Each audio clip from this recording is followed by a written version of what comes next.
আসসালামু আলাইকুম গাইস, কি অবস্থা সবার? কেমন আছেন সবাই? আশা করি সকলেই ভালো আছেন। আমি এখন যাইতেছি, আজ থেকে প্রায় 3 মাস আগে আমি একটা পুকুরে মাছ ছাড়ছিলাম। ওই মাছগুলো কত বড় হয়েছে দেখার জন্য। আমার যে সাঙ্গ বাঙ্গ আছে ওটা লইয়া মনে করেন যাই পড়ছি পুকুরে। সবাই নামতেছে মাছ ধরার জন্য, সবাই একটু এক্সাইটমেন্ট আছে, কারণ সবাই মিলে ছাড়ছিলাম মাছটা আরো প্রায় 3 মাস আগে। এখন ছোট ভাই মুমিন আর খালতো ভাই সাবি দিয়ে খেয়ে যাচ্ছে।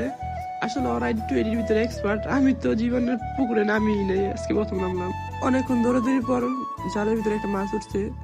মাছটা আর কি ছোট, আমি যা দেখতেছি সে কার্পু মাছের ছাও। এই মাছটা ছাইড়ে দিব ধরতাম না আর কি। আর আমাদের মেন উদ্দেশ্য মাছ ধরা না, আমাদের মেন উদ্দেশ্য হচ্ছে পানিটা একটু গুলা করা আর মাছটা কতটুকু বড় হয়েছে ওইটা দেখা আর কি। দুই একটা মাছ আমরা সবাই মিলে খাওয়ার জন্য রাখবো। অনেকক্ষণ চেষ্টার পর বড় একটা সিলভার কাপ উঠছে, আর একটা সিলভার কাপ ধরে সবাই অনেক খুশি। আসলে মাছটা মোটামুটি 3 মাসের অনুযায়ী মোটামুটি ভালোই বড় হয়েছে। আর একটা মাছ নিয়ে সবাই কারাকারি লাগাই দিচ্ছে। আমি উপরে নিয়ে যখন মাছটা রাখছি সবাই ধরার জন্য কারাকারি লাগাই দিচ্ছে। আর এইদিকে বাংলাদেশের বিয়ার গিলসে দেখা গেছে, সে দেখেন কাঁচা মাছ কিভাবে খায়। সে নাকি বিয়ার গিলসের থেকে ট্রেনিং নিয়ে আসছে।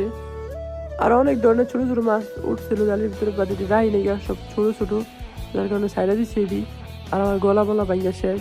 আসলে মাছটা ধরছি আরো 3 দিন আগে, ভিডিওটা আপলোড দেওয়া হয় না গিয়া। আজকে শেষ ভিডিওটা এডিট করেছি। আমার প্রচন্ড পরিমাণে জ্বর, ঠান্ডা, গলা টলা ব্যথা।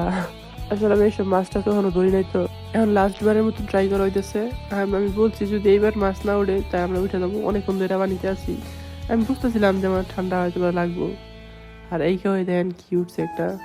প্রথম ভাবছিল মাছ উঠে নাই, বাট মাছটা জালি কানা দিয়ে বেঁধে তুলেছিল, বাট কে জানি খাবলা দিয়ে ধরছে। আর সবাই হুমড়ি খেয়ে পড়ছে একটা মাছের উপরে, লাস্ট মাছটা ধরছে।